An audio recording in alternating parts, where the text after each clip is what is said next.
Hey everybody, listen up. I got mega huge news. Meat Eater Live is heading back out on the road. That's right. Join me and the crew.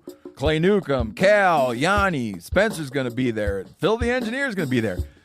Meat Eater Live, headed back out. Now, when you get every ticket, okay, every ticket you buy, you get a signed copy of our new Meat Eater Outdoor Cookbook. This tour is celebrating the release of the book.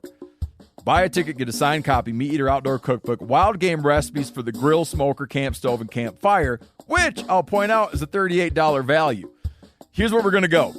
April 23rd, the Mesa Art Center in Mesa, Arizona. April 24, the Balboa Theater in San Diego. April 25, the Grove in Anaheim, California. April 27, the Crest Theater in Sacramento.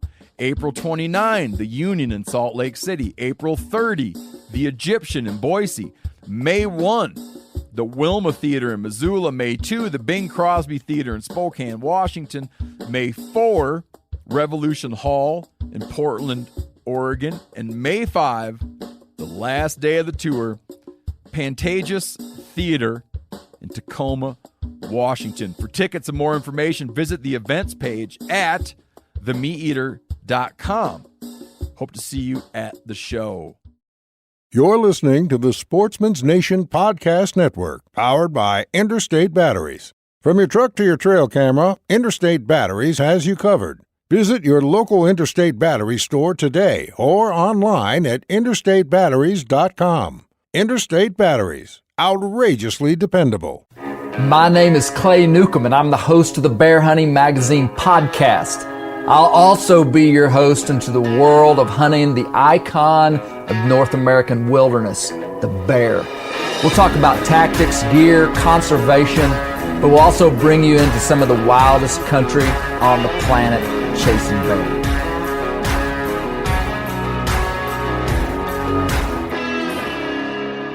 This episode of the Bear Hunting Magazine podcast is going to be really fun with my good friend and expert mountain bear hunter, Mo Shepard. But before we get into it, I want to ask a favor of you. And that favor is going to be doing you a favor. And that is consider subscribing to Bear Hunting Magazine.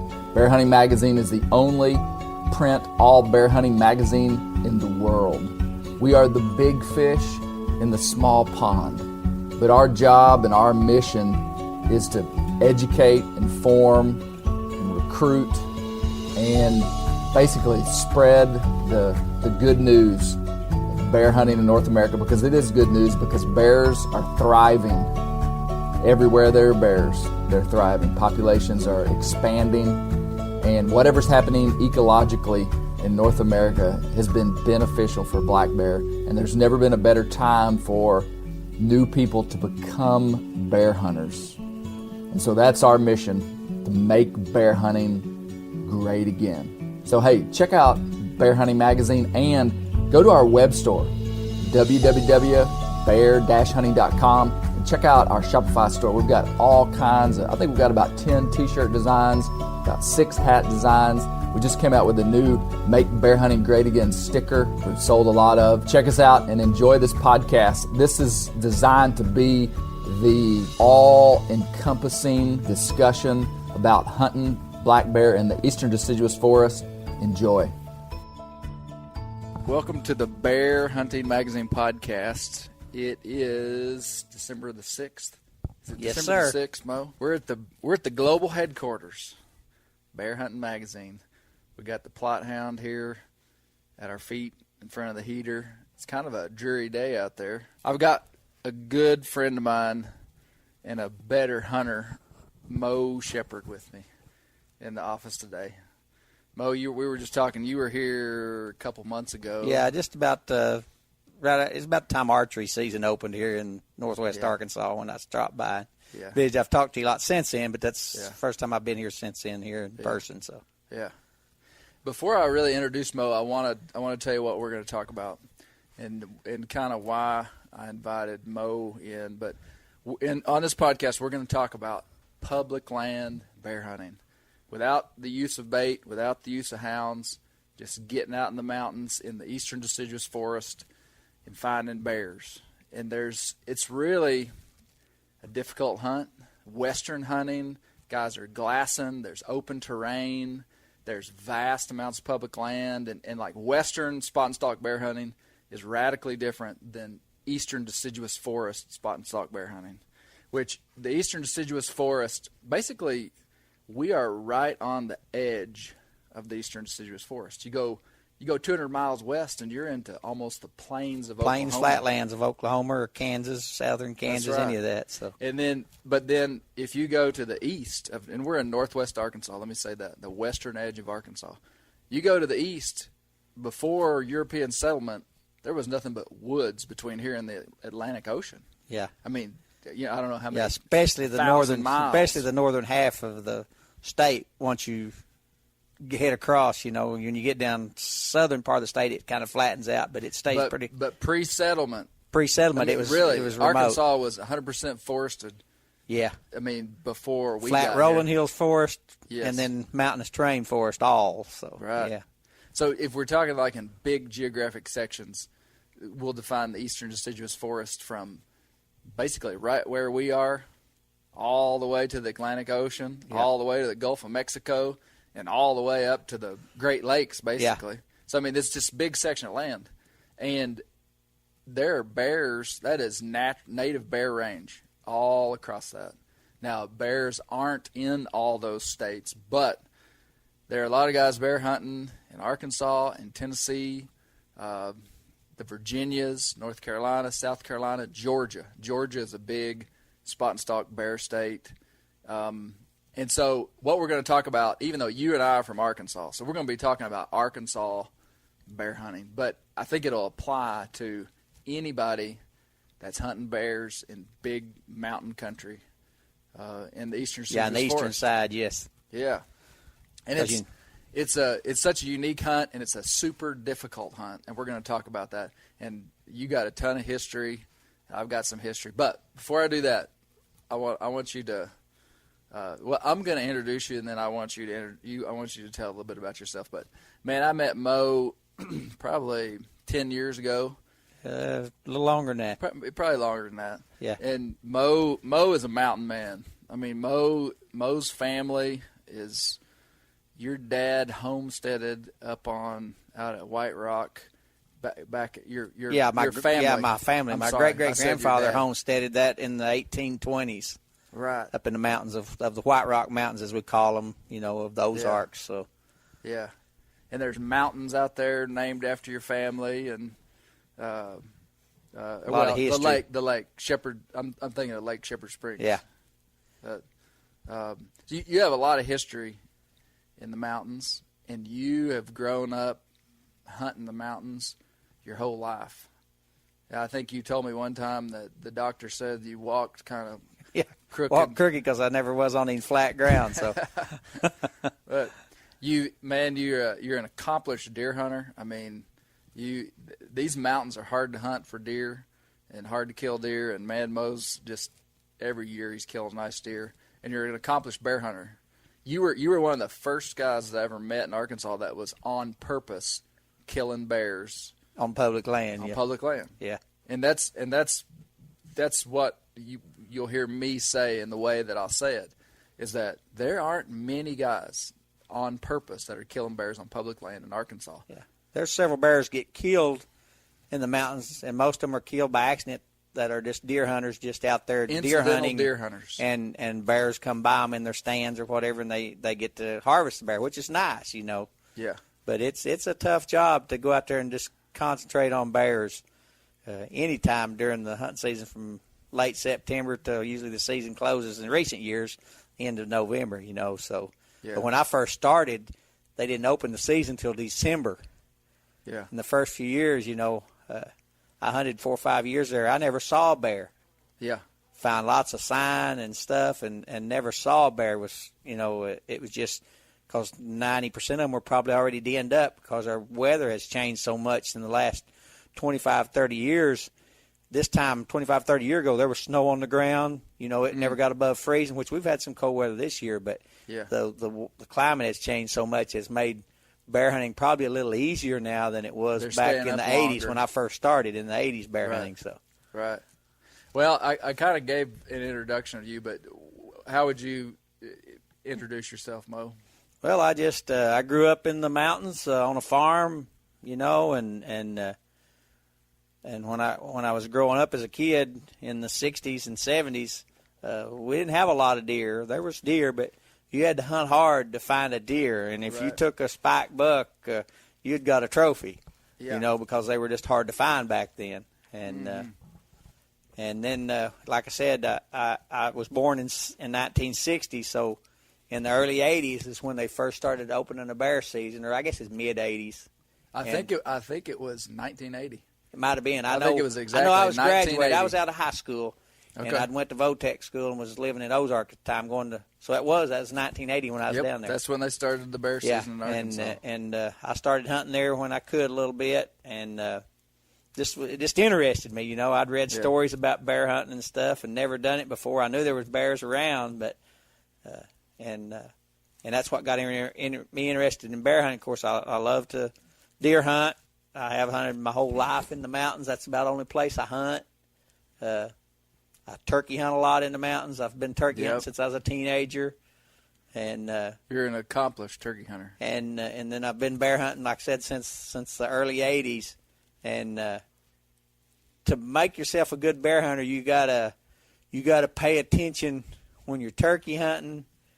You have to pay attention when you're deer hunting and look for signs and spots and trails and old sign and terrain features and stuff. And you got to remember that stuff because when you strike out to go bear hunting in the mountains, in the remote, rugged mountains, you can walk for days and never see a bear track or any bear scat if you're in the wrong places. So yeah, I want to stop you there. I want to go back, and this is an introduction kind of to you, but also to me, and this is something I've talked about. You said something earlier that you said when you were a kid there just weren't deer, and to kill a spike buck was a big deal. And I grew up in Mena, which is 2 hours south of where we are right now. Very similar country to where you're talking about. I mean, like big blocks of national forest, low densities of deer, and man, to kill a deer was a big deal. I mean, I was born in '79, so I'm 39 years old, and I'm talking like an old man. Yeah, and I'm 58. It was a big deal to kill a deer. And you know what? I think that has become the best hunters that I know in Arkansas are guys that grew up hunting when it was super tough, and they appreciated a deer, and they really learned how to hunt a deer. And I think even more than you learn, it's like you just value so much taking game and being in, just finding game that it makes you a better hunter. So I think sometimes the rough start, because, I mean, we definitely have a lot more deer and a lot more bear than we've ever had. That's why I said a lot more bear, deer, everything. And so, anyway, I think that's what has made a lot of good hunters is tough country and tough hunting. I want as well to describe, to kind of set the context, because you were there on the first Arkansas bear season. I think that's cool. I would have been a year old about that time, but so Arkansas at one time was known as the bear state. We had 50,000. Biologists estimate we had 50,000 bears in the state. One bear per square mile. Arkansas is basically 50,000 square miles. By 1900, they estimated that there were less than 50 bears in the entire state. They were extirpated. They were locally extinct, basically, in many parts of Arkansas. And it was because of landscape-level logging. I mean, the eastern markets were so hungry for timber. They wiped the timber out. I mean, they took out the wildlife habitat. I mean, there just wasn't a place for animals to live. That's why the deer were down and everything. So landscape-level logging, market hunting was a big part of it, too. Market hunting, which has nothing – every time I say this, I always qualify it. Market hunting has nothing to do and is in no way comparable to the hunting that we do today. Market hunting was guys that were going out and making a living killing animals, selling their hides, selling their meat. I mean, if you'd have killed a bear in Arkansas in the late 1800s, I mean, all the way back from 1900 back, if you'd have killed a bear, there was a good chance you were going to try to turn some of that meat into money. I mean, you could take it into town, sell that animal. I mean, you keep what you wanted, keep what you needed. Sell what you didn't to make you something to live off of. So there were guys were killing lots of bears. There was a, and this is just some interesting history about Arkansas. There's one tax record of one single company in a town called Oil Trough, Arkansas, that in 1 year's time put 900 bears through their books. And wow. what they did was they were fully utilizing the meat, the hide, and the oil, and it was called Oil Trough, Arkansas, because they rendered bear oil. All the bear fat in to make oil out of it. And so, I mean, you think about, like, today, our biggest bear harvests in Arkansas are between 300 to 500 bears per year. So this is one company. I mean, so how many companies were there? I don't know. Were there 10, Probably 20? Not many, though. There may not have been many, but, I mean, they killed 900 bears. So basically, by 1900, there were no bears left. And then in between 1954 and 1964, the Arkansas Game and Fish Commission traded bass and wild turkey with a couple of Canadian provinces and I believe Minnesota. And in that 10-year period, without public input, they brought 254 bears down here in wire trucks in the back of pickups. There's pictures of this. I've seen some of those pictures. Yeah. And they turned those bears out over the course of 10 years in 3 different places. And one of them was in northern Franklin County. It escapes me. I believe it's Black Mountain. On Black Mountain, I know that. Okay. Fact. Okay. Well, they put cattle troughs out, filled those cattle troughs with dog food, and basically just turned these bears out by these cattle troughs. And so between 1954 and 1964, they did that, 254 bears. They did not think that for like 10 years they felt like the reintroduction was unsuccessful. Yeah. Because, I mean, the bears just disappeared into the mountains. And then 10, 15, 20 years later. In the early 70s is when they first started showing up just at random. People were starting to see bears cross the roads and stuff. I know that because I was a teenager, and then in 78, when I graduated, I moved to Ozark, like I said, to go to Votech, and I got associated with a couple of guys in the Game and Fish, and I actually helped them trap a couple of bears and put radio collars on, or not collars. I don't think they put collars on then because they were just trapping, but they trapped a couple of bears and helped them do that, and put tattoos in their in their mouth and tags in their ear, and I thought that was pretty cool. I'd got out of Votech and had started work at the Forest Service, and that's how I got associated with a couple of guys from the Game and Fish that are both retired now. But that was my first. I guess that might have been what got me really interested in bear hunting was to actually see the bears up close and handle them. They went in the wintertime and got them out of the den and done the stuff with them. So that would have been some of the first research they did on bears back in those days. And let me give one more statistic, and then we'll move on. In 1990, they did the first official research project on black bears, and they basically came up with a population estimate of 2,500 bears in Arkansas. So from 1964, when that 254th bear went out, from 1964 to 1990 would have been 25 years.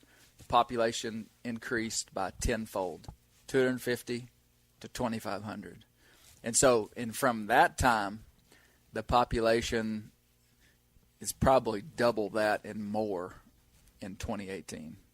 And we've also, think about this, Mo, we've also for the last 18 years extracted out from the population 300 to 500 bears per year.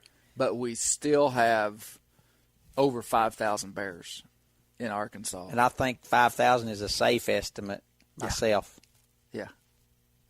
That's anyway, as far as the northern part of the state, I don't know about the Washita's because I hadn't been down there much other than turkey hunting a little bit. But in the northern part of the state, every year I'm out there, it seems like there's more and more sign of bears in the woods, more scattered out, more locations, more places, Yeah. When did you see your first bear? My First 'Cause bear. you were born right when all this was happening. Yeah, 1960. yeah. I didn't see my first bear till I think it was in the first actual bear I saw was in. I remember when it was. Now it was since 1978. In that fall, I moved to Ozark. I had an old Ford Bronco that my dad had helped me get to drive, a four-wheel drive, because I needed it back then going up and down off of White Rock Mountain to Ozark and places. But I saw the first bear I ever saw at a little place called Staub Gap. Mm-hmm. And Just across the road in front of you. yeah, it just ran across the road, went up over some rocks, and it was a small bear. After I know what I know now, I figure it was probably a 1.5 year old bear that had just been weaned off of its mother, because it might have weighed 100 pounds at the most. Yeah. But that was the first bear I saw, and then that following year is when I helped the Game and Fish trap those couple of bears and tattoo their lips and weigh them and stuff. Okay. So the late 70s is when you started. Late 70s when I started seeing. Like I said, then in 80 I hunted the first. I think that was the first year they did have the bear season. And that was in December. Yeah, I was going to say, I think I remember reading it was that for about 7 or 8 years there, from 80 to maybe 87, 88. The season, that was the only season they had, it was like a week-long season in about the early 10th. December. Yeah, it was like the 5th through the 10th of December or something like that. And did you ever find any bear sign? I found a little bit of sign, and actually got close enough at one time. I think it was like the 3rd year I hunted them, that I got close enough that I could smell where the bear had been. You know, they've got their own smell, and when you, especially a boar, when you're close to them, you can smell them.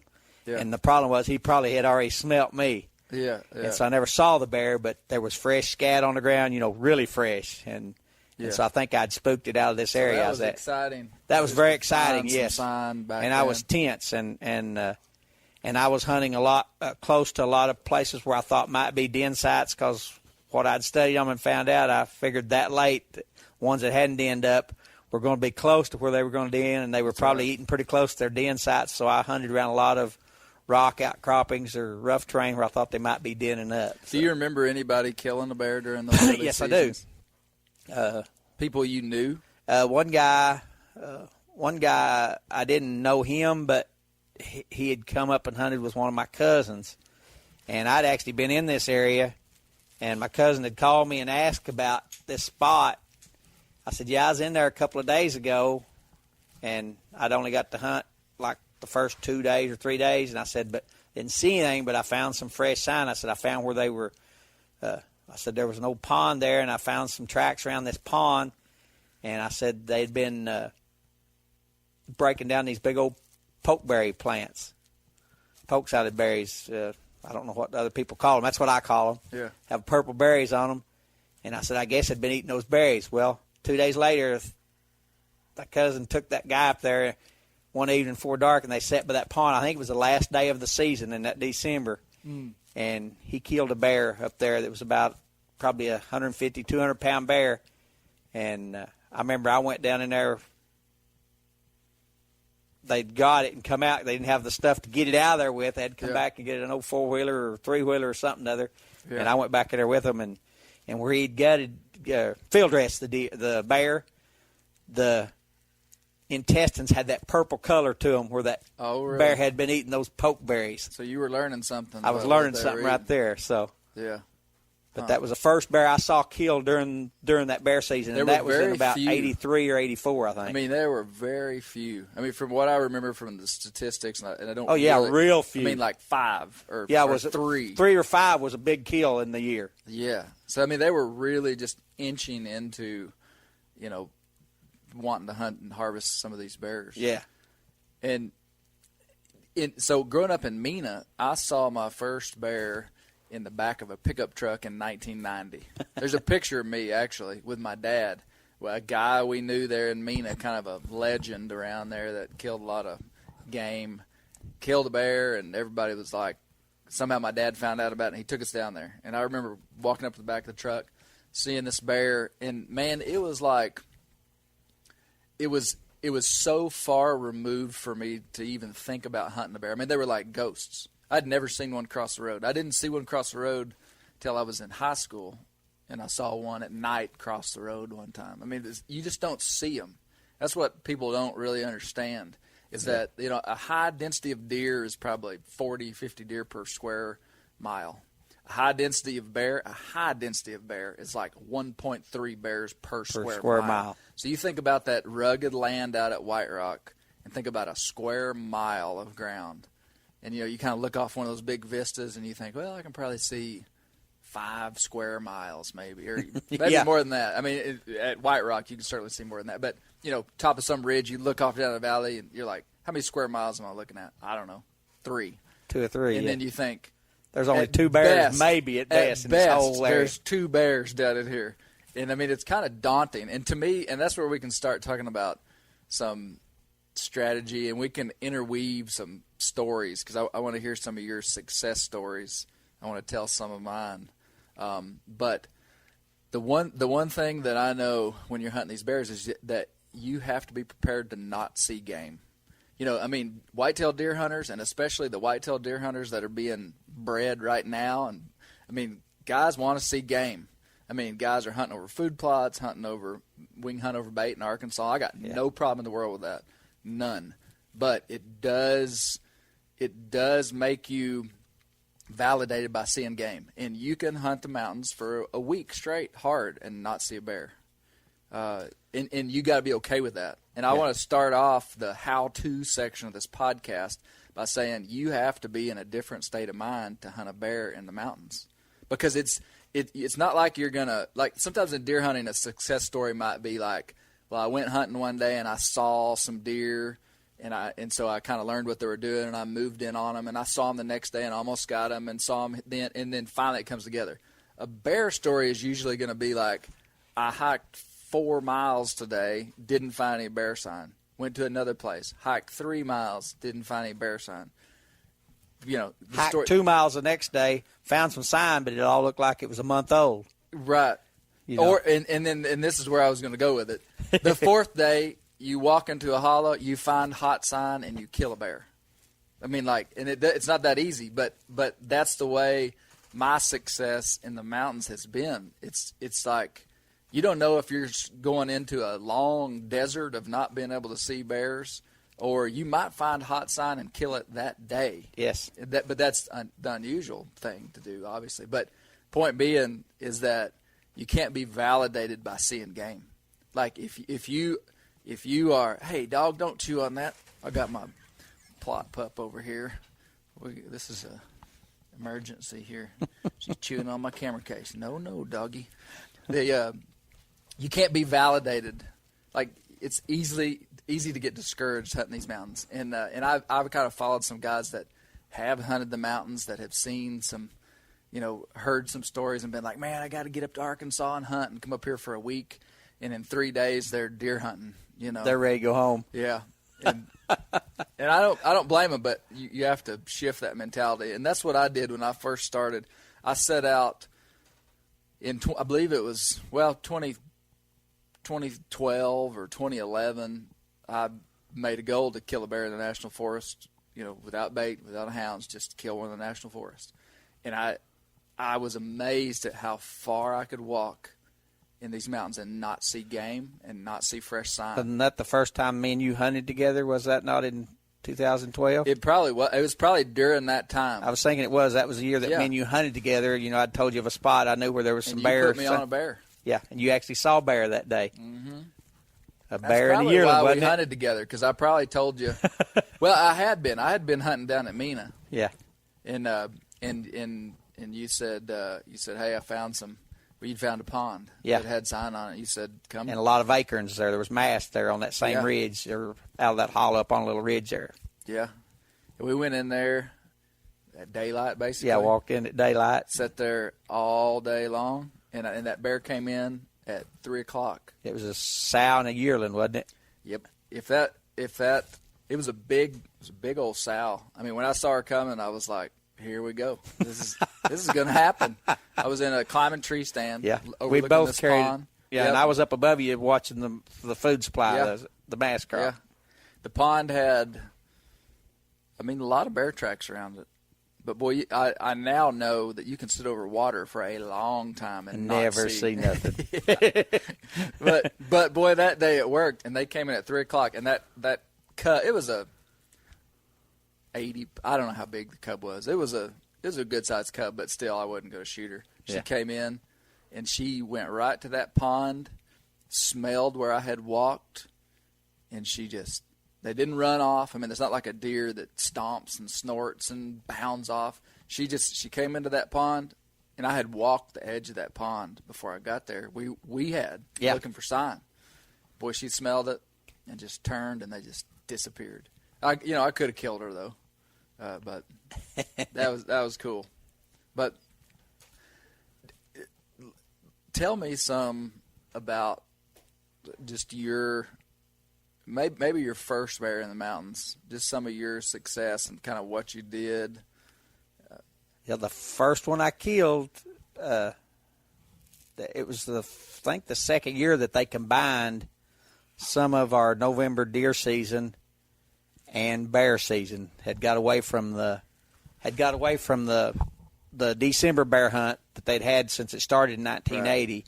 And I believe it was the second year, and so I found some bear sign. What time? When would that have been? This was in late 80s or something.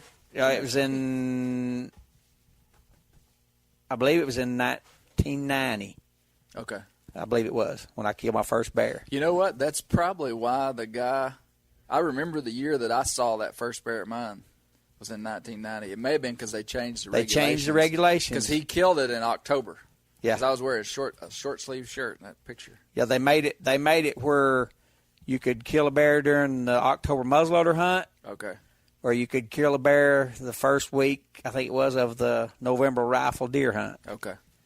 And they made it where you could kill a bear then. And anyway, that year I had already killed a buck deer with my muzzleloader, and so I decided and I actually saw a bear, 2 bears during that same year I killed my first one, but it was a big sow with a yearling cub. Probably an 80, 90-pound cub. And I remember the sow bear was coal black, and the yearling cub that with her was cinnamon. And they come right around by me. I was sitting there deer hunting, and I wasn't even bear hunting that day. But right. They come around by me, and come pretty close. They never smelt me or anything, and they just made. And I decided not to shoot because it was a sow and still had her cub with her. Yeah. But I went back in that same area and wound up killing that first bear in November. On about the 3rd or 4th day I hunted in there, and I wasn't hunting in a tree stand. I was ground hunting, but I would just try to see where they were feeding. And what they were feeding on that year was hickory nuts. There was not hardly any mast of acorns or anything, but there was just a ton of hickory nuts that year. And that bear I killed when I field dressed the bear out, its stomach content was full. They eat the whole hull and everything. They just chomp it up, and then their body digests, I guess, the goodie out of the hulls. But anyway, it was full of hickory nuts. And I've got that picture where I killed the bear, and I'm sitting beside it. There's a humongous, big old hickory tree that 3 or 4 guys couldn't reach around, and that bear, I sat and watched that morning at daylight, and about 9 o'clock, that bear come up the hollow and come right under those trees to feed on, and I shot it and killed it. Oh, I'll be darned. So that would have been in the early, did we say early 90s? Sometime? Yeah, it was in 1990, I'm pretty sure. 1990, okay. That was the first bear I killed. So now, tell me about the big one you killed. The biggest bear I killed to date, I killed approximately, I guess it was about 10 years ago. I'd have to look to see exactly what year it was, but I think it was around 10 years ago. I killed it 9 or 10 years ago. And you could bait bears. I don't think it was that far. It may not have been that long ago. 2011 or something. Well, no, I didn't know you at the time you killed it. Yeah, it was a couple years before that. That's right. So, it was about 2009, so 9 or 10 years ago. Okay. Or it might have been 2010. But anyway, there was they'd allowed us to start baiting bears in, and I had killed a couple of bears over bait with my bow in previous 2 or 3 years. In fact, I'd killed a nice bear the year before over bait and on my own property up in the White Rock Mountains. And that year had a great big bear coming to bait but only of a night. Never had any daytime pictures of him or anything. And a good friend of mine at the time came up and killed a nice bear with his bow. And then I told him, I said, I'm going to find this bear somewhere. I said, he's got to be eating something somewhere out in these mountains here. So it was before muzzleloader or anything open. It was during archery season. I started covering some ground with my bow. And finally one day I found several piles of scat along the edge of an old clear cut. I thought this bear is feeding on something, and he's either, leaving his sign coming or going. So I spread my search out, and finally I found a little ridge back probably across 1 or 2 little hollows from that clear cut that had a bunch of red oak acorns on it. Mm-hmm. And there was acorns in that scat I found. Mm-hmm. So I got back in and put me up a tree stand there, and I hunted it 3 days with my bow. Never saw a bear, never saw a deer. 3 days I hunted and didn't see anything. And then I couldn't hunt for a few days. Black powder season was to open. First day of black powder, I climbed the same tree with my black powder gun, sat there all day, didn't see a thing. And I told myself, well, I guess this bear just ain't using here anymore. Woke up the next morning, I said, I'm going to go hunt that stand one more time. I remember telling myself that. That's where a lot of people would have quit, probably. And I went back, climbed that tree, and right at daylight, I heard sticks popping and stuff, and I looked up behind me. It wasn't where I was watching. I was expecting, because all the sign was down here, up higher on the hillside behind me. I turned in my stand, and I could see movement, but I couldn't tell what it was. And finally, I seen it come through the opening. I thought, that's a bear. And it come through the opening. I thought, that's a pretty big bear. That may be the bear I'm after. I don't know, And so I got turned in my stand, and finally it came through a little opening. And I got my old muzzleloader up, and I shot. Bear took off at a wild run. Didn't know whether I'd hit it or not. And in about probably 30, 40 seconds after it got out of hearing from running, breaking through the stick stuff, I was pretty sure I heard what anybody that's bear hunted will know what I'm saying. They most of the time they'll give a death moan. Yeah. And I thought I heard it. Well, I waited about an hour, and I climbed down. I went up to where the bear was standing. I found where it took off, kicked the leaves, and started down over the hillside. No blood, no sign, no nothing. I followed it about 75 yards, and it was heading into that clear cut that I was telling you about I'd found the sign by. And I got to there, still hadn't found no blood or anything. I thought, dadgum, I guess I missed that stupid bear. I guess I just didn't have my sights on it good enough. And so I just started back towards my stand to retrieve my stuff. I left my little backpack stuff up there. I'd went about 50 yards, and I got to picturing that shot in my mind. I said, I did not miss that bear. I hit that bear. Yeah. I know my sight was on it when I squeezed the trigger. I went back to where I found where it was running over the hill, went in the clear cut, and then it got real thick. If anybody's been around clear cuts, they know how they grow up with raspberry vines, blackberry vines, briars, devil walking stick bushes, anything that pokes and cuts you and scratches is there.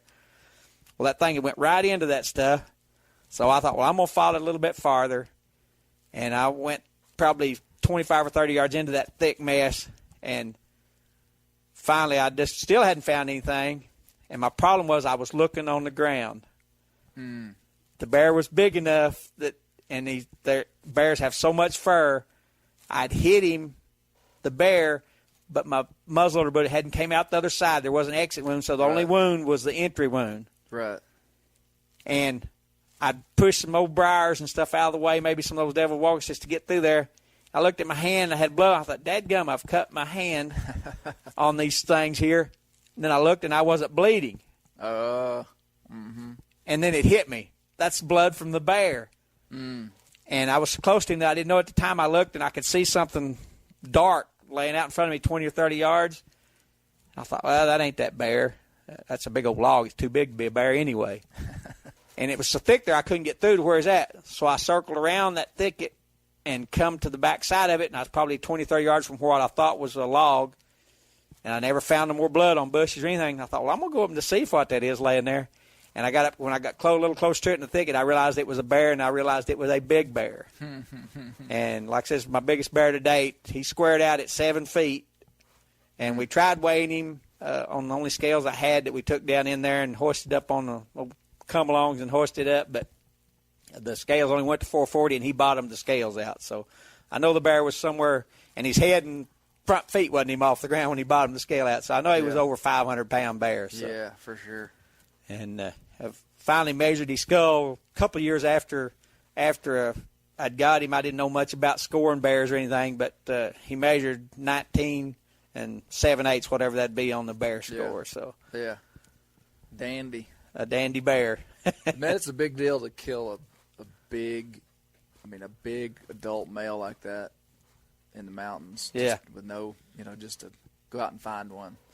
That's tough to do. Like I said, the only other good big one that I killed out hunting like that was another one, kind of the same scenario, and it was a large bear. It was I was able to get a 4-wheeler close to it, and we was able to load it up, and we hauled it out, and field dressed it weighed 325 pounds. 325. 325. So it's probably high 300. High 300s, and it was a big bear, But yeah.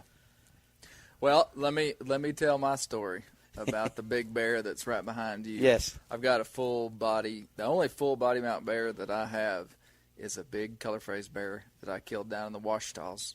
And Mo remembers it because we were competing. We were competing. No, I was hunting up here. I was hunting up here, and you were hunting in the Washita's that day, remember? That's right. Yeah. So it was last day, wasn't it? The very last day of bear season, November the 30th.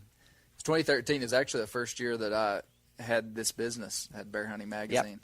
Yep. And the story I told earlier kind of reflects this story, is that may have been one of the first years I really was just dead set. I mean, even more than deer hunting, I was like, I'm going to kill a bear in the national forest. You told me that. And I had just been pounding the mountains, and I don't think I'd hunted 4 or 5 days in a row, but it was like I had hunted 4 or 5 days cumulatively over the last, 10 days. Let's just say that. And I had been to 2 different places, and I had actually seen some bear. Yeah, I had, by late November, the leaves are off the trees. The rifle deer season's been going for 3 weeks. Mm-hmm. So, there's people in the woods. But by late November, a lot of people are done. So the woods seem kind of like a desert. And basically, I'll just sum up my story to get to the actual hunt, is that in 4 days of hard walking, I mean, I was just walking, looking for signs, looking for fresh signs, what I was doing.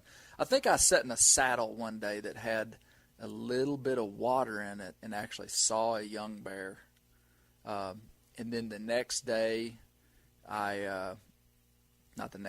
some point during that time, I jumped a sow and a cub, but had no opportunity to kill a bear, and actually felt like I had a massive win in having 2 bear encounters, Then November 30th was the last day of the Arkansas bear season. It was the Saturday after Thanksgiving, and it was a Saturday. I remember that. I had my son with me. He was staying with my mom and dad. And anyway, I decided to go to a totally different area that I hadn't been to in several years. Hadn't even been in there in years, actually. And left the truck at daylight with full intentions of not being back to the truck until dark. Carried just a small pack with just bottle of water, and I was doing the same thing that day. A little bit of food. Yeah. I left out of the truck when you could see to walk, and pulled up on this little ridge. And the first thing I noticed when I got on the ridge was there was white oak acorns that were still good. They hadn't rotted yet for whatever reason at that point in time. And I just thought, well, that's good. It's white oak acorns. I kept walking up this ridge, and all of a sudden, I bust a flock of gobbler turkeys. I hear, and going up the ridge, there's 7 or 8 gobbler turkeys. And I go, oh, that's cool. I kind of just walk on through those turkeys, and I bust a doe and a yearling, which in the mountains to see game is a big deal. I'm telling you, in the 4 days of walking that I had done, I had not seen a single deer or turkey. I saw 2 bear. I had the bear encounters and all that time, but I mean, I had not. You just don't see game, so I was like, turkeys, deer. I mean, it was almost like a divine moment, because no sooner than those deer bounded off, I saw a fresh pile of bear scat on the ground. I mean, almost like smoking hot. I don't know if it really was, but it was fresh. I mean, there was no question. And I remember just saying, this is what I'm after. This is what I've been looking for. There's a bear. Got to be close. And I didn't know the area. Just got to find him. Yeah, now I got to find him. I knew the immediate area fairly well. I knew that this ridge went up and tied into this main mountain, and there was a pretty nice saddle about 300 or 400 yards from where this bear sign. I found this single pile of bear scat, and I said, well, I'm going to go sit in that saddle all day. That was my plan. Went up to the saddle, sat in the saddle. I'd planned on walking that whole day, so I didn't wear a lot of clothes. And I sat there for 2 hours and got cold. Wind was blowing the whole time out of the west. Wind was, no.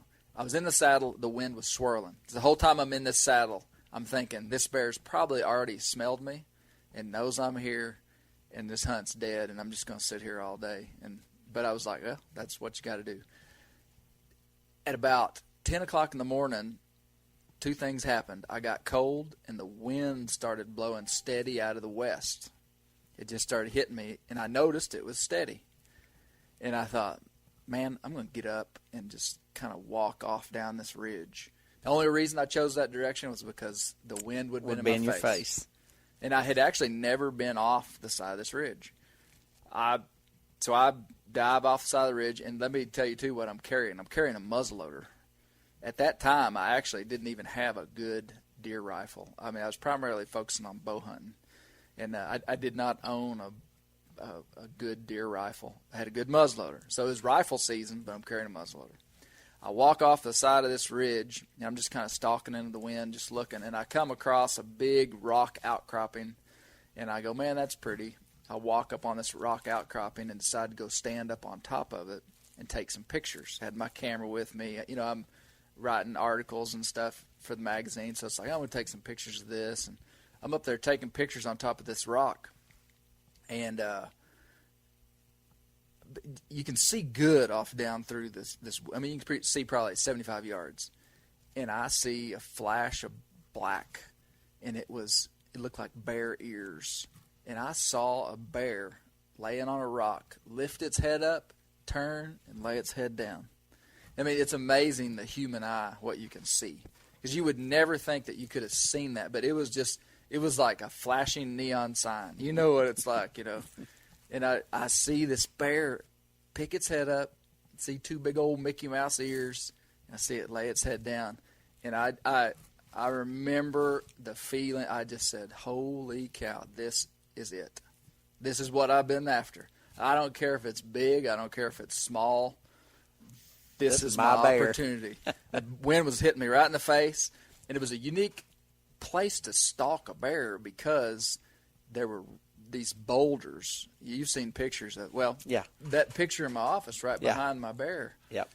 There's these huge boulders, and so I couldn't shoot the bear from where I was at. I could hardly see the bear. The bear was laying flat. I could just see like the tops of his ears and his head, and I was able to step on rocks and never touch the leaves. And I would stalk like 10 yards closer and look through the scope. And I didn't want to get any closer than I needed to, but I had to see the bear. I had to see his vitals. I had to not have brush. Even though you could see good, it wasn't open woods. It's just there were no leaves so you could see. And so I walk. I get to the bear was. Let me just start off. The bear was 60 yards away originally. So I walk to 50 yards and pull up the gun. I'm like, well, I can see him a little bit better, but not good enough for a shot. So I stalk to 40 yards. And this whole time, I mean, I'm just kind of in the wide open. I'm thinking at any moment this bear is going to throw his head up, see me wearing hunter's orange and stuff, and we're going to have a rodeo on our hands as it's running off, and I'm trying to shoot it with a one-shot muzzleloader, And so this whole I mean, I'm just on red alert. This is my opportunity that I've been waiting for. I go to 30 yards. I mean, I'm just right in this bear's hip pocket. But he's laid out flat, and you just can't see him.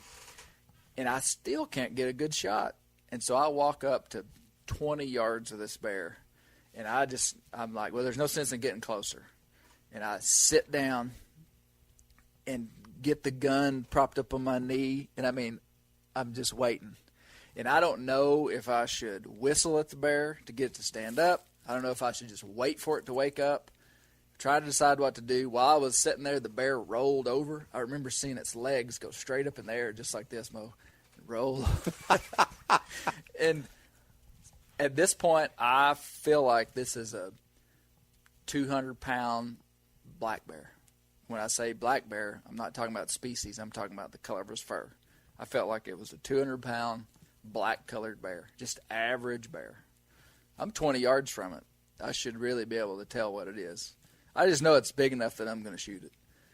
Well, I'm just sitting there, and I know, and the wind is still just solid, hit me right in the face.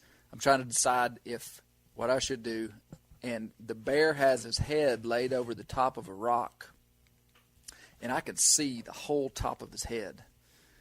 And I just go, man, I can drive tacks with this muzzleloader.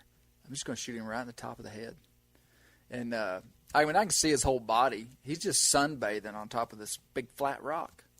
And, man, I just put the crosshairs right on the top of his head. And pow! And bear never flinched. I walk up to this bear, and I'm in shock. How big it is. It's a color-phased bear. He's not black. He's dark chocolate brown. And just like your bear, we couldn't weigh it, but I'm confident the bear was over 500 pounds. That mount and my mount looks so much alike as far as their paw size, the head on them, the shoulders, the hips, everything. I'd say they're nearly identical in size. Yeah. Well, I know that I had killed a 435-pound bear in Ontario 2 months before that. I walked up on that bear, and that's a big bear. And when I walked up to this bear, I actually said, this bear weighs 100 pounds more than that one. But he probably didn't. He probably didn't weigh 100 pounds more, but he was more. And anyway, I was in shock. And, man, that was really an iconic moment for me because I set out to kill a bear in the National Forest. It was the first one that I'd ever killed. And it was just such a difficult hunt, killing the last day of the season. And, there's so much more to hunting than just killing an animal and using its meat and hide. To me, it was almost symbolic of, it was the first year that I had Bear Hunting Magazine. And, I mean, I really felt like that God was helping me. I really did, Mo. I mean, when I walked up on that bear thinking it was a 200-pound bear, I was just like, in shock. Somebody's helping me. Well, if you remember back those days, I'm going to butt into your story, but those 4 or 5 or 6 days you hunted over that 10 or 12 day span, I done about the same thing up here in the mountains because we were talking back and forth between our hunts. And you said, well, I'm going this last shot down there, back down where I'm going. And I said, well, I'm going to go where I've been going because I had found some fairly fresh sign, scat and stuff, but I hadn't saw a bear yet. And I remember I hunted that whole day, and that night you got a hold of me after you got the bear hauled out and everything and said, hey, I killed a huge bear day. And I'm like, you're lying to me. Yep. Yeah, that was a cool hunt. And yeah, and we were comparing notes, and I was learning stuff from you about how to hunt those bears back. I mean, it's tough to hunt them. Well, like you said a minute ago, and we were talking about it on those hunts we were going on that year. You killed this one that you're talking about. I said it ain't gonna do you no good to hunt where they're not. You gotta just keep covering ground till you find fresh sign, and then concentrate on setting, looking, watching, whatever. Yes. Because you sit there for a week on old sign and never see that bear because that bear ain't gonna come back through there more than likely. Yeah. Well, and that's a good point for us to actually start talking about the nuts and bolts of hunting the big forest. In what you just said is what I tell people right off. If I'm trying to give them the short version of hunting bear in the big woods, is you got to cover ground until you find fresh sign. And then hunt them like deer. Yeah. And because the way that bears use their range is that they use it just like they use a bait site. They'll come into a bait site and they'll key in on a food source for an extended period of time. Sometimes not a real long time, 10, 12 days or something. I mean, or they'll utilize the food source until the resource is exhausted. Another bear's run them out of there, or humans have run them out of there, or they feel whether threatened. they be deer hunters or whatever they are. So. And so, what I think happens is these bears, they'll find a ridge, like a red oak ridge, white oak ridge, and they'll just use it until they got a reason to leave. And they'll use a relatively small area. And in the fall, and we're talking about fall hunting here. We hadn't said that, but all the Eastern Deciduous Forest is fall hunting. No, there's no spring hunts. The bears' ranges get smaller and smaller and smaller and smaller the closer they get to denning period. And so they're being a lot more selective about where they're feeding, and they're using these smaller areas. But I mean, so what you said is right. You got to just scout and find the sign, find where they're at. But what would you say? Okay, walk me through, Mo. You said earlier that there's a big difference between hunting early season and late season. Kind of walk me through the progression of the fall with a bear here. Yeah, if you're hunting early season, which our season opens with archery, in the end of September, usually sometime during the last week of September, food supplies is totally different then. The mast is still up in the trees.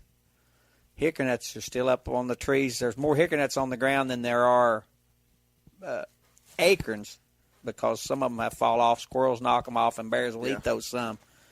And so that's one thing you got to keep in mind if you're hunting. But what I've found over the years is if there's not much else to eat and all is up in the trees is the acorns, those bears will climb those trees and eat the acorns out of the trees. They'll bend limbs over to them and just strip them off and eat them right sitting up in the trees. I've found the sign of that several times. Yes. When I've been out early bear hunting, find where they've clawed the trees, climbing up in them. And then you look up in the trees, and you'll even find some branches that they break plumb off, like off white oak trees. They'll break branches off the size of broom handles, and eat the acorns off, and just drop them down on the ground out of the trees. And you'll find that sign. And if you find a place like that, and there's more acorns, those bears may not be on those trees, but in that area, if there's more white oak mast, scout that area even harder. Look, just spread your scout, and you may be able to find where they're feeding on some more trees that still have acorns up in them. But they'll totally rid a tree of acorns. I mean, they'll wipe them plumb out of a tree. Yeah. And see, have you ever saw that, Clay? Heck yeah. The reason that I think we haven't keyed in on that more, Mo, is just in the last few years we've had a season that opened up in September.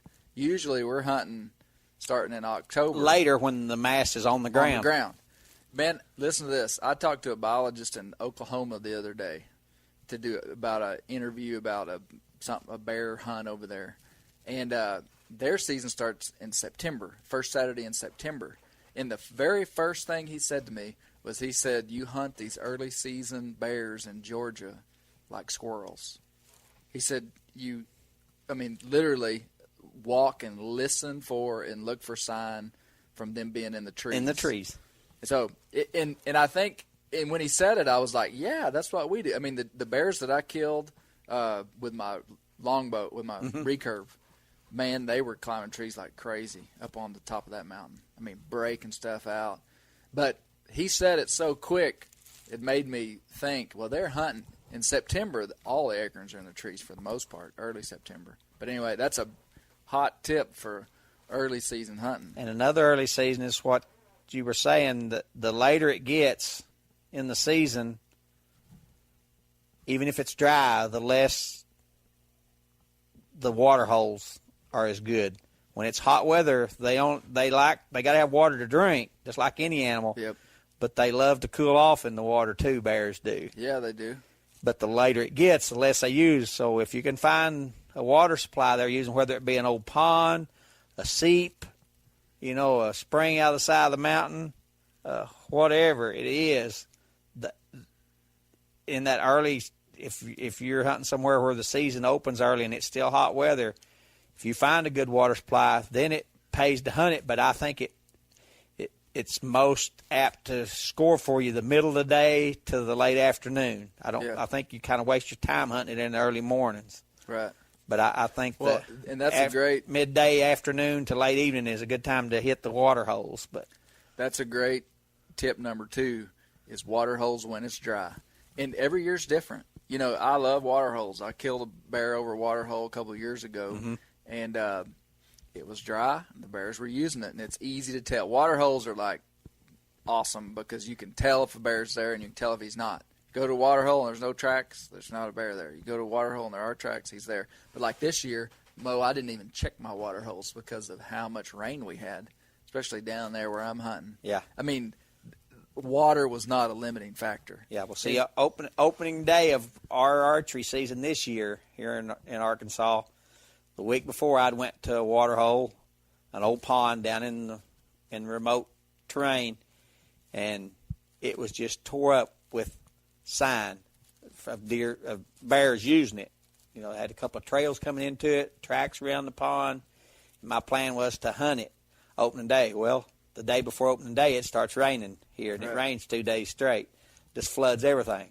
So that shot that was what I was banking on to bear hunt this year, early in bow season. I didn't even go because there was no need of me going. Yeah. And I hadn't scouted anything I hadn't scouted anywhere else to hunt a food supply. I was concentrating on going to hunt that water supply, so I didn't hunt that. Yeah. And a bear doesn't care if he drinks out of a pond or a creek or a mud hole. Or seep, anything. They just after water. They just want water. The easiest, most convenient place. So it's not like they're going to go out of their way to go drink at a fresh creek or at a pond or something. But if it is dry later in the season, like in November, and you're hunting for bear, then if you find a combination of some type of food supply and a water supply is on the same ridge or in the same hollow or same drainage, then that would make the chance of your success being even better, I think, if you've got the two of them. Because they're eating a ton of calories, and that's the biological side of the fall. They call it hyperphagy, the fall feeding frenzy. They're trying to gather enough groceries to go to sleep for 3 months, and so they're eating a ton. And just like you or I, if we ate a big old ribeye steak and a baked potato, they're more apt, the later it gets, the more apt it is you're going to see one in the daylight hours. Because bears are nocturnal most of the year. They like to be. Yeah. But when that hyper thing you're talking about, when they're I think when it hits them, them, then they feed more in the daytime because they rest on and off through the night a little bit as they're feeding, but then they're going to feed some more during the daytime if they can get to. Let me tell you what I learned by having a trail camera over a water hole for like a year. I've got a trail camera up I had it up for over a year in the same place. The one thing that I have found is that when the bears are using it, when it's dry, is that there is absolutely no consistency to when they come, Mo. I mean, because I'm not going to say hundreds of pictures of bears, but well over 100, probably not 200. And I began to analyze those photos for time. I mean, I didn't really statistically do it, but just I was like, started logging. Well, this bear was here at this time. This bear was here at this time. And my opinion is that it is absolutely 100% random when they were coming. Because I had the same thing. I thought I thought 60% of these bears are going to be coming in the heat of the day. And that's not what I found on my camera. I mean, I could not find any trend in when they showed up. The other thing that I couldn't find a trend in was how consistently they showed up. Other than that, they never showed up 2 days in a row, the same bear. I mean, really, like this pond, they were over the course of, let's just say one card pull, which would have been like 3 months. Like I go up there, maybe every 3 or 4 months and check this camera. During one of those periods of time, you would see a bear, he'd be in there, and then he may not show back up for another week, but 2 days after he came, there was another bear. And it was quite random. I mean, in one day, for instance, I hiked all the way back in there to hunt, and I checked the card, and there had been a bear there that morning. And so, obviously, that's something that you get excited about. Like, man, there's a bear close. But it actually made me think there's probably not going to be a bear here the rest of the day because one's already been here. Yeah, they just don't. It's just like it was just so random. But at the same time, you can't kill them if you're not there. And I sat on that water hole for 30 hours cumulatively in 2017 and never saw a bear. And that water hole was being actively used. I mean, it seemed random. It probably wasn't random. There were probably bears that were coming in that were smelling me or something. But I would hunt, and I mean, I'd hunt all day and not see a bear, leave. When I come back in and check the camera, there'd be a bear there the next day at 10 o'clock in the morning or 3 o'clock in the afternoon. And it's like every time I hunted, they wouldn't come in. And so it was either I was just drawing the short straw or they were smelling me. But anyway, water hole hunting's tricky, especially in these mountains because the wind swirls and stuff. Well, that's one thing I will say about bear hunting. It's important for deer hunting, for your scent and stuff, but bear hunting, especially when you're hunting them in their habitat, not on bait. I mean, it's important on hunting over a bait site to do it, as far as your scent, but when you're out there in their environment and they're not used to smelling or seeing anybody in that remote canyon or up on that high rocky ridge like where you killed your big bear, if they catch any scent of a human, I say that's your hunt's over for that bear. Yeah. So you got to always, like you did on that day, you made sure the wind was in your favor and went down that ridge and was able to kill that bear. Hey, let's talk about where to find bears, because that's a big thing, especially for somebody that maybe, you and I grew up in these areas that we're hunting, and it's kind of like they're just berry areas. I mean, like they're just places that like everybody knows they're bear. A lot of bear over in this area, and maybe less in this area. And I'm talking maybe about not very many bears at all in another area, even though they look similar. Just looking at them looking across the top of the mountain. If you were just looking at a map and you just looked at a big chunk of national forest, you'd say, "Well, this spot would be as good as this spot," but they're really not.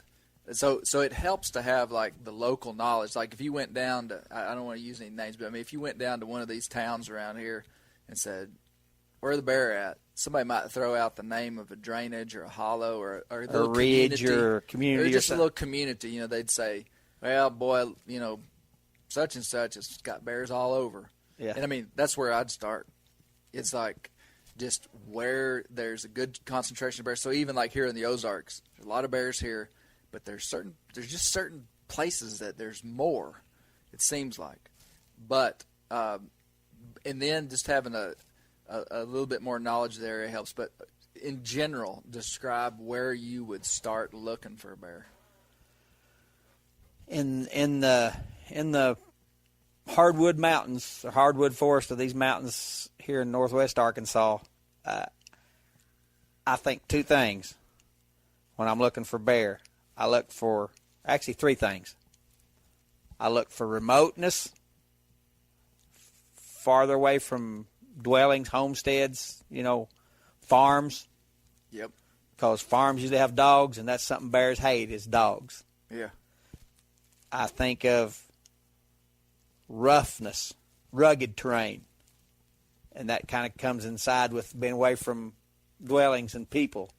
Yeah. Another thing that I don't know why they do, but over the years I've found more bear sign around old cutovers or old clear cuts that have growed up, not fresh clear cuts, old clear cuts that's several years old that grow up to where you just can't see very far anywhere in them. And those three things, either one of them will work for bears, but if you find those three components and put it together in a drainage or on a ridge or on the side of a mountain, down on 2 or 3 benches of the side of a mountain, on a big high mountain that's, a long ways from the creek to the top of it.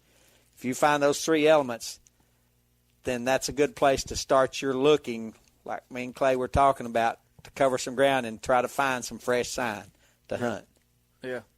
That's where I would concentrate. I think that's the best description. A good description of what I would say is you just got to get away from people. I mean, these bears are reclusive animals.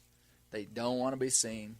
They're not tolerant of humans, especially in wild places like this. Now, a bear will walk up in your yard and eat your chicken feed in the summertime. Yes. But that's a different whole different ball game. It's a whole different ball game. When you're out there hunting them, they want to be away from roads. They want to be away from everything. And so, I mean, just the more remote you can get, the better. That's my analysis. At the same time, a bear is going to be where you find him. So if you find bear sign close to a road or something, I mean, yeah, hunt it. Yeah, I mean, they use a vast swath of terrain. If there's no acorns, if there's no mast, if there's no hickory nuts in this remote canyon down here, but there's bears in that canyon, and for some reason this one year, mast hits up on top of the ridges, right on tops of the ridges where the fields and stuff from farmers break down into the hardwoods, that's where you need to hunt them because they're going to be feeding on that stuff up there, even though it's closer to the deal. Yeah. But they're at that place because in below there is where they normally stay, in the remote, rugged terrain where there's clear cuts and stuff like that. Yeah. Well, you know, a buddy of mine that's a good mountain hunter told me, and he doesn't really target bears, but he pays attention to bears when he's deer hunting the mountains. And he told a story to me one time, and he connected the dots for me, but he said he had been deer hunting all day, hunting these kind of pretty ridges and, you know, kind of places that you want to sit because you can see a long ways and it feels good to sit there. And he said to me, he said, Clay, that's really not where the game and bear really want to be. They want to be down off in the rough, nasty stuff that nobody wants to go in. And the reason this conversation happened was because he was going on a big walkabout in the mountains. He had somebody drop him off, and he was walking down somewhere else and being picked up. And he had to cross this little canyon. And the only game he saw the whole day was when he dove off into this nasty little canyon that you couldn't hardly see. And he jumped a bear. And the bear ran up out of that. And basically, you know, I didn't make a doctrine out of it, but, I mean, it's true. The places that you kind of want to hunt, like when I'm in the mountains, I want to sit like on the top of a ridge where you can see a long ways and stuff. The only reason the bear's going to be there is if there's food there. So if there's no food there, there's no bear sign there, he's not going to be there. I mean, but the bears that I have taken have been, some of them have been in open places, but it's because there was food there. I mean, when I say open places, I mean just like big, pretty woods. But they're bedding usually kind of in canyons and like I places. told you, the big bear I killed, all of his scat sign I found there. I didn't find any on that acorn ridge where the red oaks acorns were, but two little hollows over from it where that clear cut started, I found several piles of scat that had been made for several days on and off. You know, it was old and fairly old and a little newer than fresh. Yeah. And he was a big and old bear, and if I'd hunted that food supply, I probably would have never got a shot at him unless it was later in the year because I think he was feeding all night and then laying up all day in that old growed up clear cut because his fur, I picked a bunch of that, had a bunch of those old burrs and stuff in it that you see coming in those clear cuts. I don't even know what they are, but it's just like little old cockleburrs looking things. They were all matted up in his hair on his forelegs and under his belly and down through there. He was living in that thick stuff. Well, you know, there's really no secrets. You just need to get away from people. You're not going to hunt a bear where he's not. Just like you told me, you got to hunt him where he is, and wherever he's at, he's going to leave sign. Yeah. You know, let's talk about sign for a minute. To me, the sign I'm looking for is fresh scat. Fresh. I mean, like bear scat dries out pretty quick, and when you're out in the woods, I mean, you know, use some woodsmanship, and you can kind of decipher how old some scat is. It's easy to tell 1, 2, and 3 day old scat from 2 and 3 week old scat on bear for sure. Yeah, because it's bigger, moist. It looks totally different. So. Yeah. So scat trails. I mean, bear trails are really distinct, especially in places where the bears are neck down. I mean, if it's just open woods, there's not going to be a bear trail. But like if they're coming around the head of a hollow, or if like there's a place where they're pinched down for some reason, it'll look totally different from a deer trail. Yeah, describe it. The bear trails will be, you won't see slide places, and something bears don't do is they don't break stuff when they walk. They walk over stuff all the time. Yeah. And where they step over stuff, like there's a log or a down little bush or something other, and like the head of a little hollow where they're going around a bench or whatever, where they step over stuff, it'll just be matted out flat where they walk over stuff. You can tell it instantly when you see it. I know you've seen that before. Yeah. It'll just be the leaves will all be flat. It'll be like you stood there and stomped around in a circle for 10 minutes where those bears were crossing. You got to think, we're used to seeing deer trails which are made by 1.5 wide, 2 inch wide hard hoof. Yeah. And so that, deer trails are these narrow things. A bear trail is either going to be, if it's used very, very heavily, it'll be padded out almost like a hiking trail nearly. It'll almost look like a hiking trail. But you also see lesser bear trails where the bears are putting their feet in the same spot in the leaves. I told you about that the other day. Remember when we were discussing where I was bear hunting the other day, and I smelt the bear and found a pretty fresh pile of scat?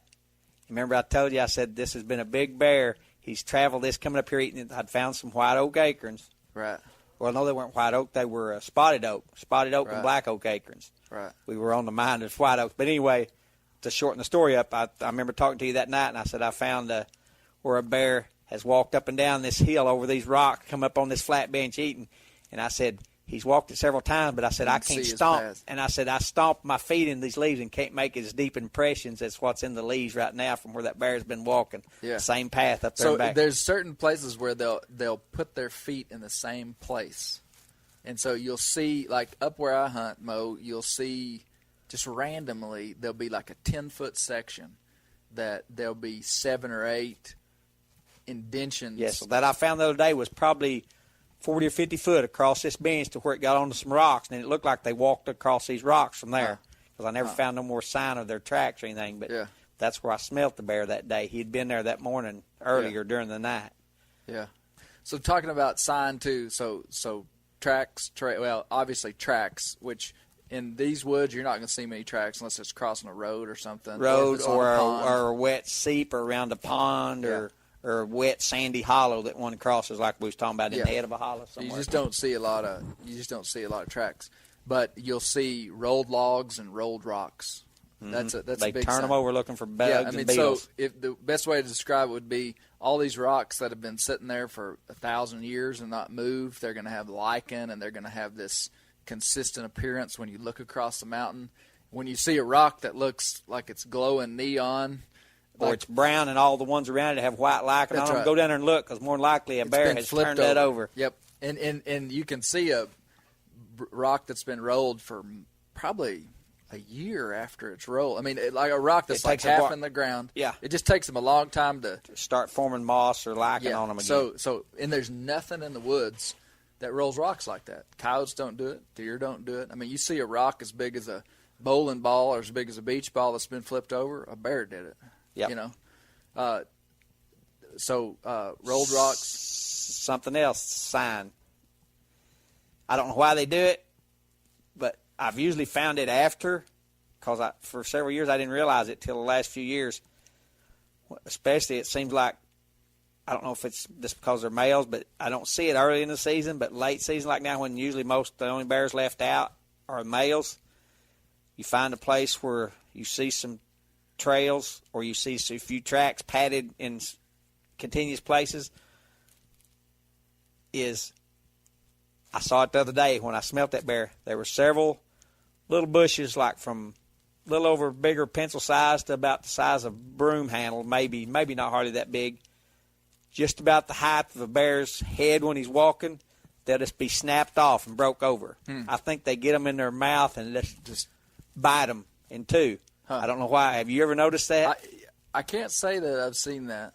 I've seen it in the last few years. Where they just snap them. Yeah, they just and nothing. I mean, I know nobody's been in there because I was in a remote place the other day. Nobody had been in there. Yeah. And this had been done. You could tell in the last 3 or 4 days. There were several along those padded places. I told you those bushes were just snapped off. Snapped off. Yep. What about yellow jacket nests? They That's really like something- them. I saw those when I was in the mountains last week. Where they've dug them out of the ground. They dig them out big time. Get the larvae in out of September them. and October. Get the Yellow larvae jackets out of them. nest in the ground. And I bet walking up the mountain back in September when we were back there a lot, I bet I saw 5 or 6 different yellow jacket nests dug out just on one ascent up the mountain that I was hunting. Yeah. So they'll eat those like crazy. I think sometimes a few other varmints will eat them, Probably so. But one thing you can tell, if a bear's done it, it'll really be dug out. If a coyote or a fox or something other digs in there, it'll just be a little hole dug in there, and there'll be a few things dug out there. I've found the ones that I've found that bears have dug out, they pull rocks and everything up out of when they dig them out. I mean, they've just hollowed them out. Yeah. They get the whole kit and caboodle out of it. As far as sign, too, I mean, in the early season, you will see sign of them coming up and down trees. Are you looking for that? What other sign? Can you think of any other sign? We talked about trails, tracks, scat, rolled rocks, them digging yellow jacket nests out. Yeah. I mean, you did mention like logs and old stumps, didn't you? Yeah. They love rolling. Bears died in Arkansas, and this is from the studies they did back in the 90s. 85% plant matter, 15% animal matter, and of that 15%, 80% of that was insects. Yes. I mean, not just insects, ants. Ants. Okay, so 85% plant matter, 15% animal matter for these bears in Arkansas, and of that 15%, like 80% was ants. Wow. So I mean, they're rolling. I mean, go think about walking up here in June. Rolling up. Every rock's got ants under it. Ants under it. Old logs have ants in them. Yeah. Old stumps have ants in them. They just lick them up. Because I found a lot of old rotted stumps, whether a tree has broke off and fell, or whether it's in where they've cut timber years ago. They'll really tear them out of the ground or split them open, and I guess that's what they're getting out of them mainly is ants, isn't it? Yep. And, and by the time the frost comes and you're hunting later in the fall, that kind of sign is less valuable. I mean, when we're really hunting these bears, unless early season, you could catch them grubbing and rolling rocks and find some fresh sign like the yellow jacket nest for sure early in the season. Yeah, by the time late season, they're not doing it. But, I mean, the main thing they're keying in on here is acorns and hickory nuts and beech nuts. Let's do one more segment, and then we'll be done, Mo, what these bears are eating. Okay, because we're telling everybody, find the food source. Right. And, there's multiple species of oaks in Arkansas, and a bear will eat any of them. A bear's favorite food source is going to be what? In my opinion, it's the white oak acorns when they can find I them. knew you were going to say that. That's why I teased you up there.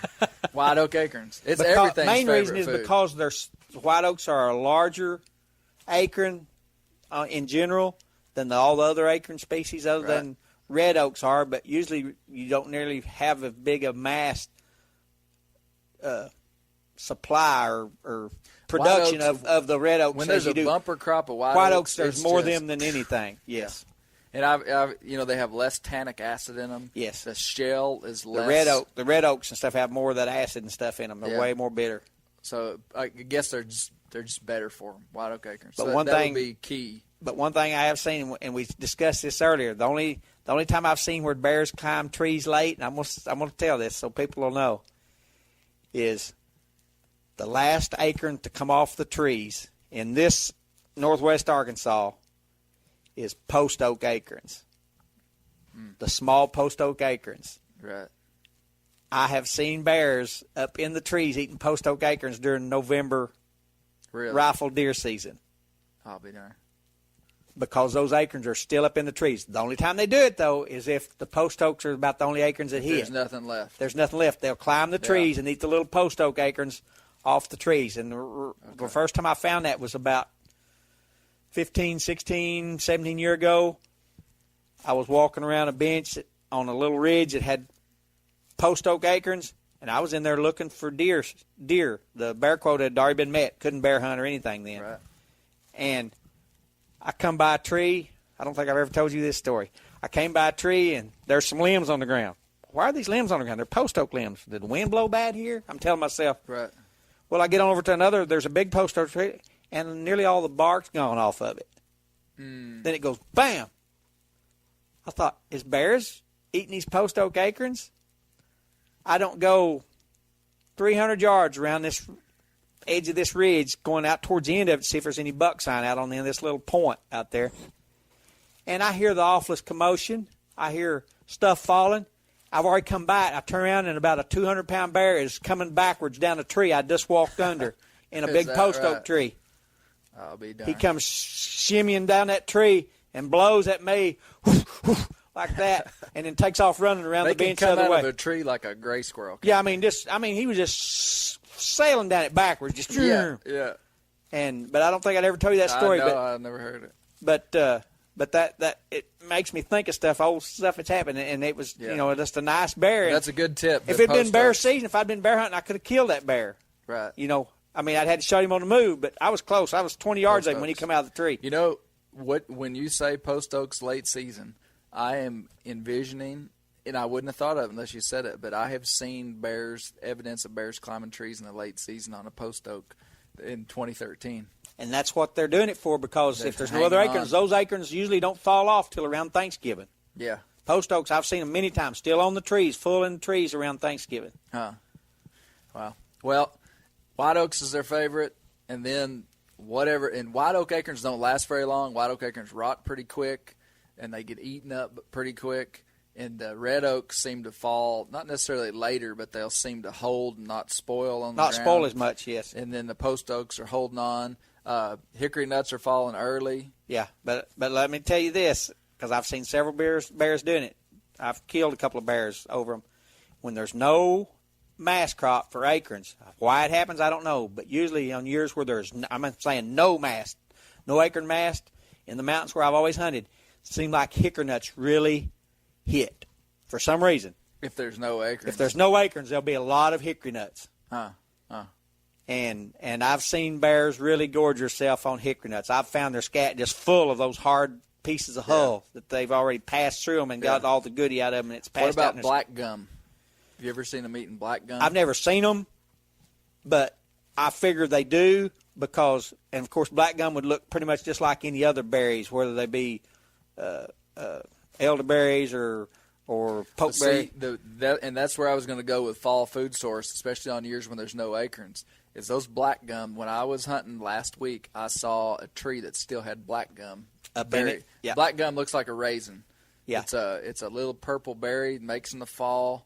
And when they hit, there's a lot of them. It's yes. kind of like the hickory nuts. Yeah. And it seemed like they hit a lot of times. We didn't have a lot of mass this year as far as acorns up in this area. Yeah. And but it was an odd year. They were still massed. There was, like I said, what I found mostly this year was spotted oak and black oak acorns.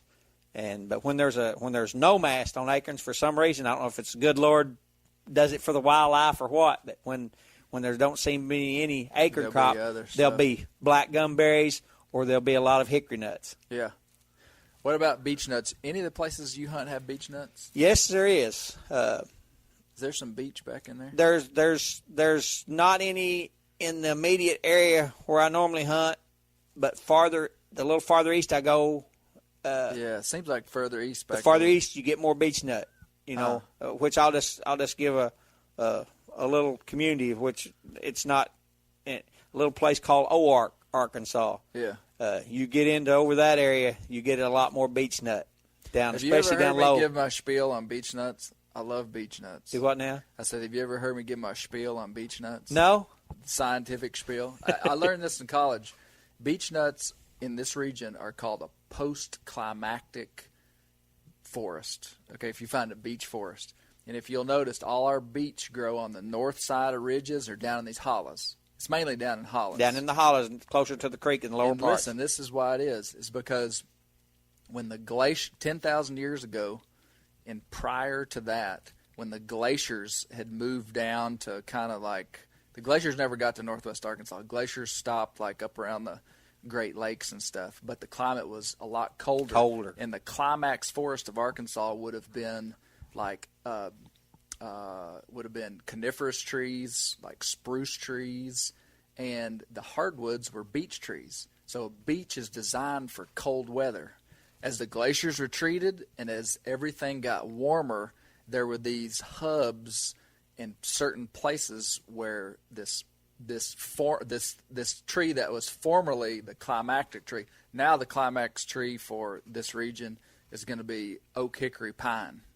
Like if you just turned loose, if you cut these woods down right here by my office and just turned them loose, in 100 years you're going to have oak and hickory mainly here, but you'd have pine in some places. Back then, you'd have cut it down and you'd have turned it loose and you would have had beech and spruce.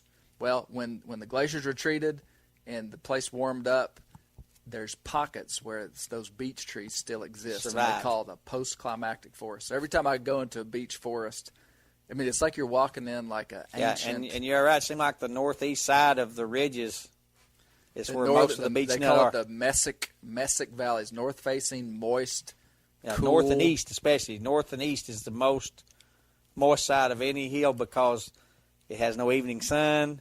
And then when the sun gets low on the in the short times of the year like now, it never gets over there in a lot of places. Sun never hits on some northeast sides of the hills. So. Right. Well, but these beech trees produce mast, little bitty beech nut. I didn't see a beech nut until I was an adult, but they're about as big as a pea. My dad gave me some to eat when I was just a boy growing up. Really? Yeah. I wasn't with him. He brought them in with him. He had been hunting somewhere. Huh. He brought them to the house. He'd pick some up, and we ate them there. I remember that was the first one I ate. The game loves them. Yes. And when they make good. And I hunted beech nuts for bear a couple of years ago and never really got on any real hot sign. But a buddy of mine, his dad, and another guy had killed bears on beech nuts. It's funny how your mind does things. Mo's shaking his finger at me. It's funny how your mind works. About 5 years ago, you remember me calling you and tell you I'd shot at a big bear and missed it in November? Yeah. I was hunting beech nuts then. Is that right? Yes. I remember you were down low. I was down low. Yeah. And I went down in there and found actually the day before I missed that one, I was looking for bear sign. Yeah. And walking a little bench in a rough, rugged terrain in below the edge of an old clear cut in the bottom of a hollow. And I seen something move, and I looked, and there's this bear just on all fours looking at me. I thought, here it is. It's a good-sized bear. And so I just eased around, get my gun up. I think I even had it on my shoulder carrying it because I was doing a lot of walking.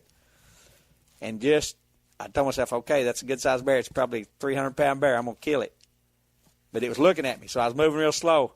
And about that time, I seen something move, and there was a yearling cub with it. So it was a big sow and a yearling cub. Yeah. I still got my gun off in case something was to happen. Didn't know what would happen, but I watched those bears, and she took her cub then. And like I said, it wasn't a little cub. It was probably 60 or 70 pounds, maybe 80 pounds. They turned and went on around the hill. Well, when they got outside, I went on around that direction farther and got to finding beech nut on them little old benches. And then I found some piles of scat. And the next morning I couldn't hunt. But I told myself, I'm going to come back in here and go farther up in there a little farther and sit and watch till dark. Well, I went that evening, and as the story was I told you then, about dark, a big bear come out, and he was a large bear. And he finally came through the opening where I had a shot, but it was about a 100-yard shot shooting down the mountain. I may hit a bush, may hit something, I don't know. But I didn't get the bear. I missed it. I followed it where it ran. It ran plumb to the creek. Beech nuts. They were in there eating, and he come right around it was the same level that I saw the sow and that other one, but it was a big bear by itself. Right. And I missed it. Went back the next day and looked again, making sure, and never found any sign of a hit or anything. Yeah. Because I was able to follow it, no problem, from off the creek. That story is another good tip as we're closing down here. I find the game to be concentrated in the late winter a lot of times. But just like you said, I saw 3 bears there, and that was in the middle of the day when I saw the sow and the yearling, and then the next day, that evening, that big bear come in the same area. When food source is everywhere, the bears are spread out. Bears don't necessarily want to be all congregated up eating on the same food source, but by late November, food source is less, and if they're still awake and still moving around, you might find a concentration of game. And I go back to my big bear that I killed in 2013. Yeah, when you saw there was turkeys, deer, and bear all in the same area. place. And I promise you, all around that, there was no game at all. They were all concentrated where that because those acorns were there. There were good acorns there, and they were concentrated. And that is a trend that I've found, especially in the late winter, is if you find deer and turkeys, you're probably going to find bear. I mean, if you're in good bear areas. Yeah, if you're in an area that they like to be in, they won't. I don't think, like I was telling you earlier, I don't think they roam a long ways when it's later in the season. But if there's no mast in the bottom of that holler around some old rock outcroppings that they're wanting to den, then they'll go to the top of that ridge where those acorns are and then go back down there. Yeah. Work their way back and forth. So. Yeah. Well, can you think of any other? I kind of wanted this podcast to be like a podcast somebody could listen to get a pretty broad scope of hunting bears in the big woods.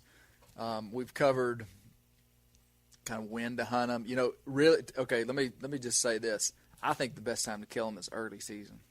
I do. Yes. I spend a lot of time hunting them in November because I've done all my deer hunting, and a lot of times I just enjoy it. It's cooler. You can see good. But I tell you what, I hate to give away my biggest secret, but I think my biggest secret is starting to be hunt them early because they're just more active in the early fall. They are. Than they're moving around more. They're feeding more. They're making more sign. They're climbing trees. So that early season is pretty good. But we're also excited about deer hunting. It's hard to go out and bear hunt, and it's 85 degrees here.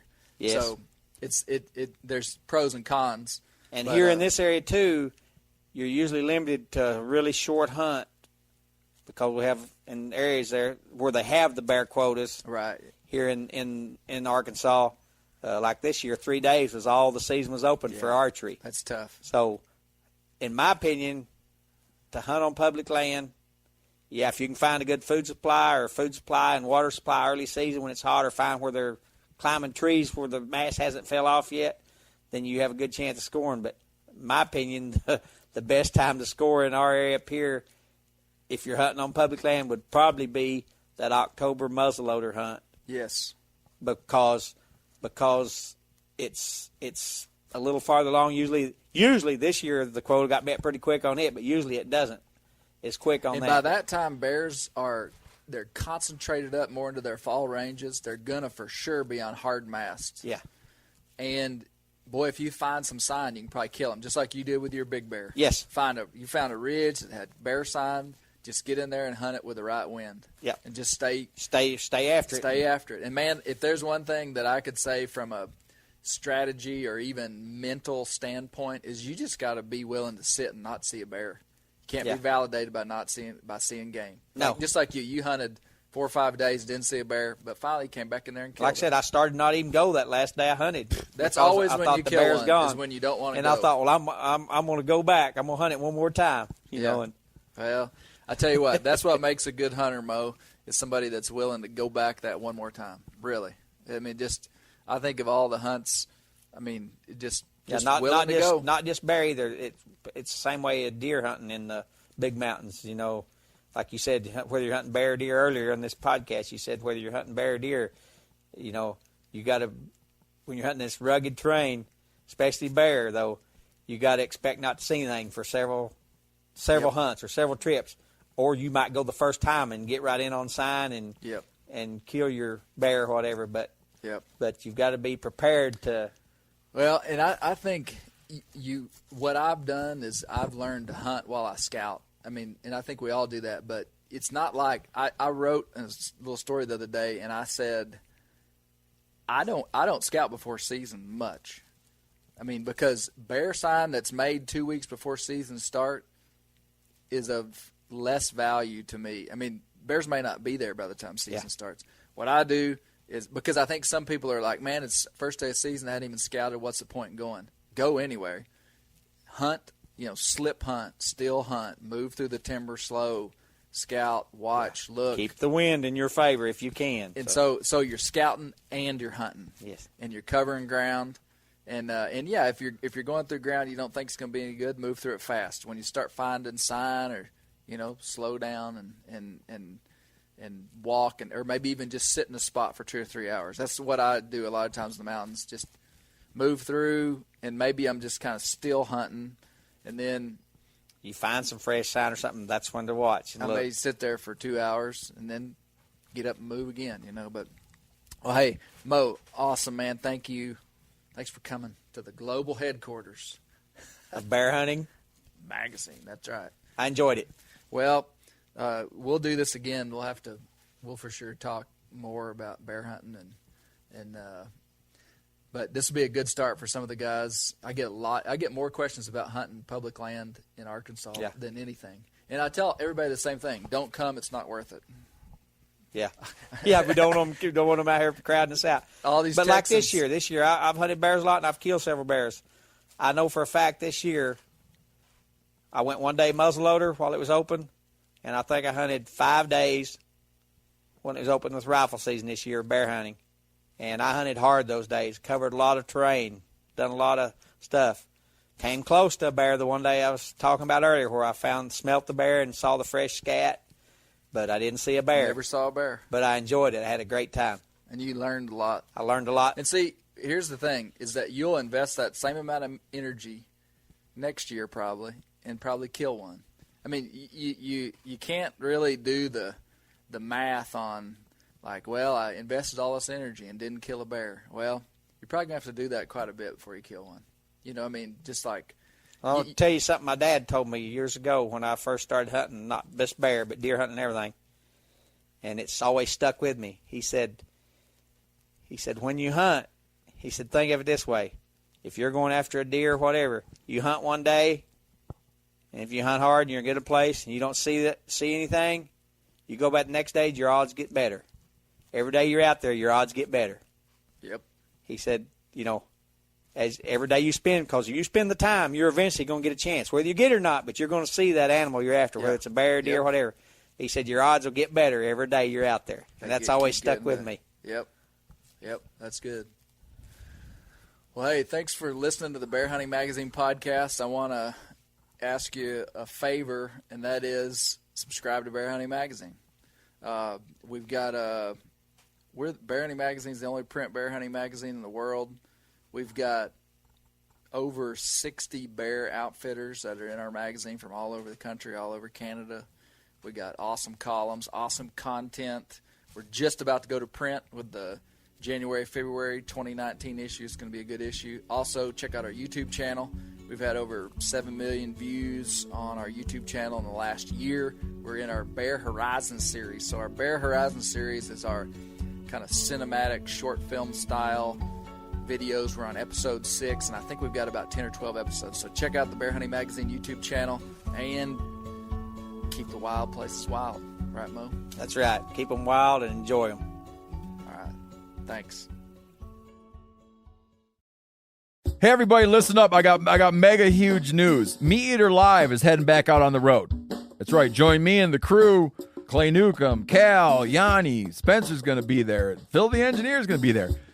Meat Eater Live headed back out. Now, when you get every ticket, okay, every ticket you buy, you get a signed copy of our new Meat Eater Outdoor Cookbook. This tour is celebrating the release of the book.